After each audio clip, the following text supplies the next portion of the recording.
saat ini pihak APH sudah masuk.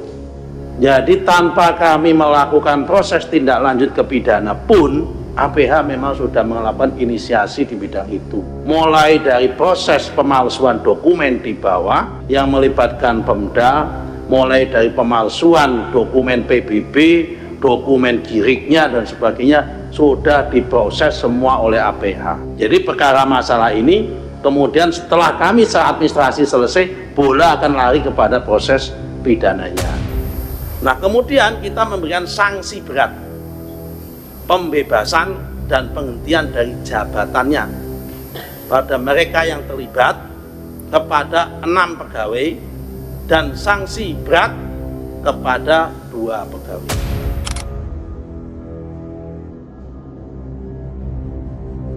Pemirsa, akhir pekan lalu salah satu bagian gedung Kementerian ATR BPN terbakar. Tidak ada korban jiwa dalam peristiwa ini, namun peristiwa ini memunculkan spekulasi publik. Pasalnya kebakaran terjadi di tengah ramainya isu tentang pagar laut yang sedang ditangani oleh Kementerian ATR BPN. Kebakaran gedung ATR BPN. Di sini, publik menduga ada upaya untuk penghapusan barang bukti atas gencarnya kasus para mafia tanah di lautan. Assalamualaikum warahmatullahi wabarakatuh. Halo Sobat RJ semuanya. Selamat datang kembali di channel Rakyat Jelata. Dan kali ini kita akan membahas sebuah peristiwa yang sedang ramai diperbincangkan, yaitu kebakaran gedung Kementerian Agraria dan Tata Ruang atau Badan Pertanahan Nasional yang terjadi pada Sabtu malam 8 Februari 2025. Di sini ada dugaan peristiwa ini bukanlah sekedar kebakaran biasa.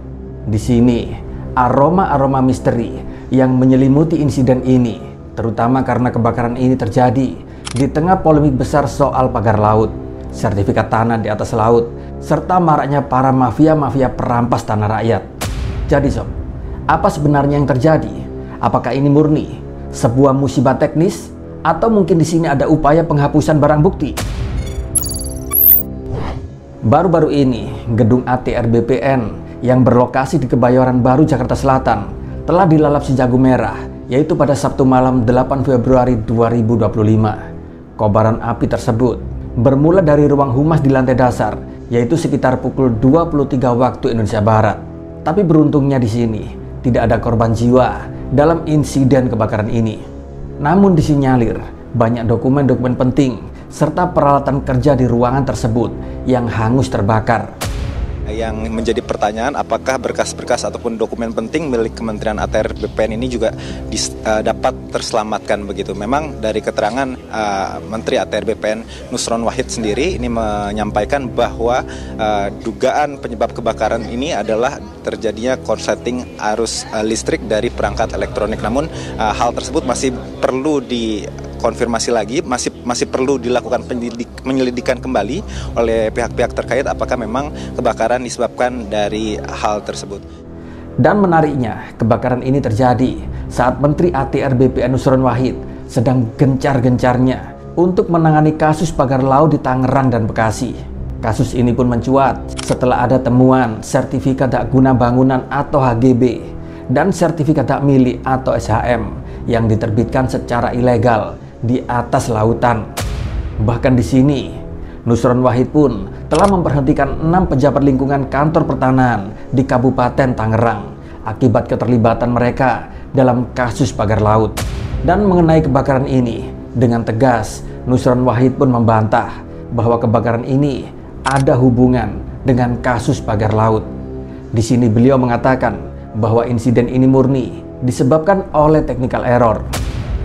Tidak ada kesengajaan, ini murni masalah teknis, kata Nusron Wahid.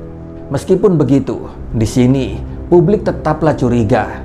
Bagaimana mungkin sebuah gedung kementerian bisa terbakar di tengah investigasi yang secara besar-besaran terkait dengan pagar laut? Sertifikat orang dipakai. Ini otomatis kita hapus dalam peta, sehingga itu kembali menjadi laut. Oke, pihak-pihak yang terkait, yang terlibat, baik yang pemilik ini maupun orang BPN, kalau ada unsur nanti terbukti ada indikasi pidananya, kami dari BPN akan mengadukan ke APH. Saat ini Pak Dalu mana Pak Dalu? Pak Dalu, Pak Inspektorat, Pak Irjen sudah mengusut oknum-oknum BPN yang terlibat memindah peta ini. Apakah ini hanya sebuah kebetulan atau memang ada pihak-pihak tertentu yang ingin menghilangkan jejak serta barang bukti? Mengingat proyek pagar laut ini adalah salah satu warisan di era Presiden Jokowi, yaitu melalui proyek strategis nasional atau PSN PIK 2 yang akhir-akhir ini menimbulkan banyak kontroversi. Dan akibat proyek ini, banyak nelayan kecil di Tangerang serta Bekasi yang kehilangan mata pencaharian. Tanah-tanah mereka pun dicaplok dengan harga di bawah pasaran. Sungai-sungai pun dibendung yang pada akhirnya menyebabkan banyak petani rugi dan kehilangan mata pencaharian. Dan ini disinyalir sebagai strategi jahat dari PIK 2 untuk menguasai tanah-tanah warga setempat. Sawah ladang yang dengan sengaja diuruk tanpa sepengetahuan si pemilik tanah dan lain sebagainya. Nah, ini sebetulnya adalah akses jalan untuk PSN PIK 2, ya kan? Nah, di sini kita lihat tanah-tanah warga sebetulnya yang produktif itu sudah diuruk. Di sawah tadinya nih. Nah, proses pembebasan itu dengan cara merampas. Gimana merampasnya? Nah, cara merampasnya yaitu tidak ada konfirmasi ke pemilik, sudah diuruk dulu. Nah, baru setelah diuruk pemiliknya teriak gitu kan, baru dia dibawa ke PIK sana. Ya kan, dikasih DP 30 juta yang sampai hari ini belum selesai pembayarannya. 30 juta. Ya, rata-rata 30 juta masih gitu. Tapi belum dibayar semua belum dibayar. Artinya itu juga karena terpaksa. Karena kan ditakut-takuti dari sini kan, artinya mau atau tidak mau ini sudah diuruk kan kayak gitu, daripada nanti pembayarannya dititipkan ke pengadilan katanya begitu kan. Masyarakat sudah mulai bergerak karena kebanjiran. Tuh, gara-gara saluran airnya dibendung, nih saluran kalinya dibendung sama buat jalan itu. Karena mereka kebanjiran tuh, masyarakat sudah mulai bergerak. Ini kalinya nih ditutup, jalan airnya ditutup.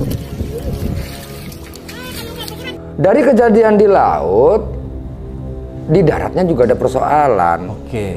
Ya, persoalannya misalnya penggusuran, orang belum dibayar udah diuruk, teriak kali diuruk segala macam. Ini kan persoalan. Nah, si A punya tanah, gitu kan, nggak mau jual, tiba-tiba diuruk. Nah, setelah diuruk disamperin, dikasih DP.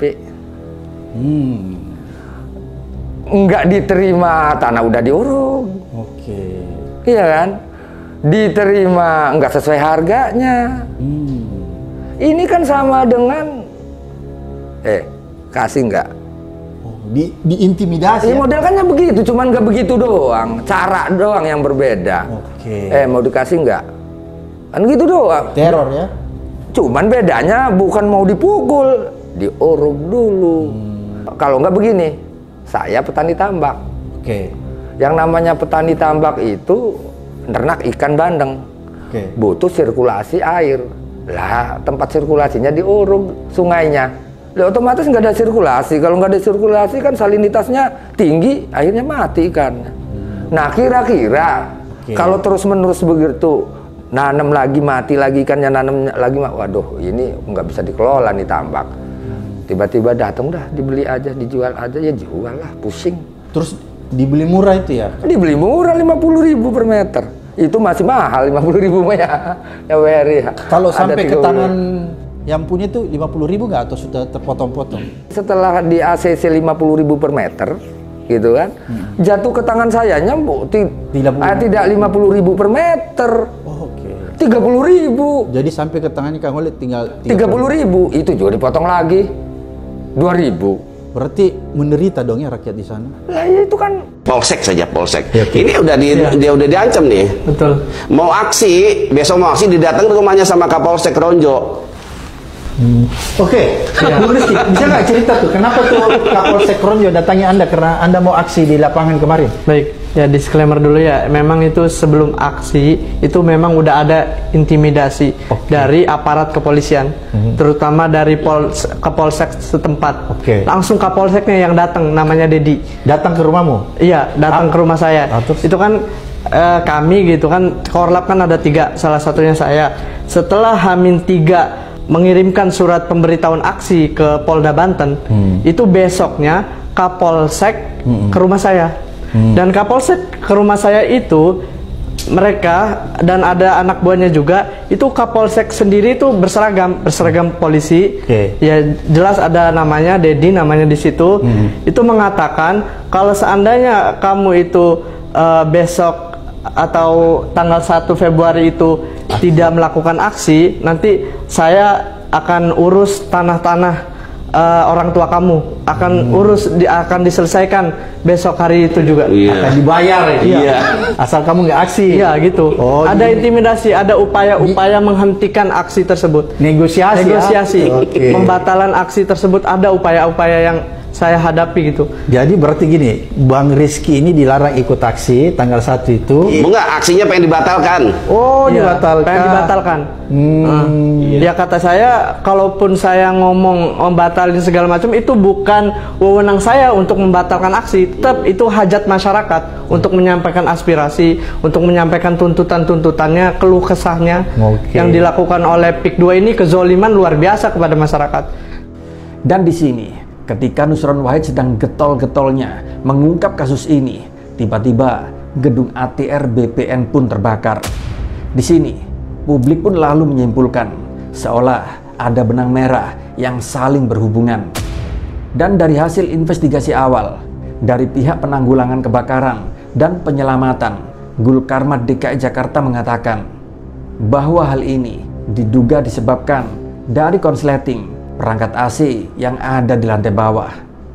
Sedangkan dari pihak kepolisian sendiri masih belum bisa memberi kepastian karena tim laboratorium forensik Polri masih dalam proses penyelidikan. Ada beberapa barang bukti yang sudah kami kumpulkan berupa abu arang, ya. Nanti akan kami lakukan pemeriksaan lebih mendalam dengan cara scientific investigation di laboratorium forensik. Tapi di sini Nusron Wahid juga memastikan bahwa tidak ada dokumen-dokumen penting seperti HGB ataupun SHM yang terbakar akibat peristiwa ini. Karena dokumen-dokumen tersebut menurutnya telah tersimpan aman di kantor wilayah Kanwil atau Dijen. Tapi tunggu dulu sob, apa benar ini hanya karena konsleting listrik? Dan mengapa publik di sini masih saja merasa ada yang janggal? Sebagai lembaga negara, seharusnya protokol keamanan di gedung ATR BPN haruslah sangat ketat. Jadi bagaimana mungkin bisa terjadi kelalaian sebesar ini? Di sini banyak orang mulai berpikir, apakah ini adalah upaya penghapusan barang bukti oleh pihak-pihak yang ingin menyabotase Menteri Nusron? Atau justru ini adalah pengalihan isu yang diciptakan oleh pihak-pihak tertentu, termasuk mungkin pemerintah sendiri? Ingat, kasus pagar laut ini sudah menjadi sorotan nasional. Dan Presiden Prabowo pun mulai menunjukkan ketegasannya untuk mengusut tuntas kasus ini. Di sini dugaan publik bahwa kebakaran ini bukanlah kebetulan, memang tidak bisa disalahkan. Apalagi momentumnya terlalu pas, yaitu bertepatan dengan gencarnya Menteri Nusron Wahid mengungkap kasus ini. Apalagi kita semua tahu, kasus ini merupakan warisan rezim Jokowi yang seringkali dikait-kaitkan proyek-proyek kontroversial. Seperti halnya PIK 2. Di sini publik pun mendesak agar Presiden Prabowo untuk segera turun tangan langsung dan mengusut tuntas siapa dalang dibalik penerbitan sertifikat di atas laut ini, tentang siapa yang berani menjual laut kepada para pengusaha swasta, dan siapa yang telah membuat pagar laut ilegal yang hingga hari ini pun masih misteri. Kita semua tahu, para mafia tanah tidak pernah main-main. Mereka selalu menggunakan cara-cara liciknya untuk melindungi diri dari jeratan hukum. Jadi jangan sampai kebakaran ini lalu menjadi alat mereka untuk menghilangkan jejak serta barang bukti. Sobat RJ semuanya, kebakaran gedung ATR BPN ini adalah sebuah peristiwa yang patut kita pantau bersama. Apakah ini adalah murni sebuah musibah teknis atau memang ada skenario besar di baliknya? Kita belum tahu secara pasti. Namun satu hal yang jelas, rakyat Indonesia tidak bodoh. Kami sebagai rakyat jelata akan terus menuntut transparansi serta keadilan. Untuk itulah, mari kita bersama-sama mengawasi langkah Presiden Prabowo dan Menteri Nusron Wahid, yaitu dalam menuntaskan kasus pagar laut ini. Jangan biarkan para mafia tanah dan para pengusaha nakal terus-terusan merampas hak-hak rakyat kecil. Mari kita secara bersama-sama menyuarakan kebenaran untuk Indonesia agar bisa lebih adil. Terima kasih sudah menonton video ini dan sampai jumpa dalam video-video kami selanjutnya. Wassalamualaikum warahmatullahi wabarakatuh.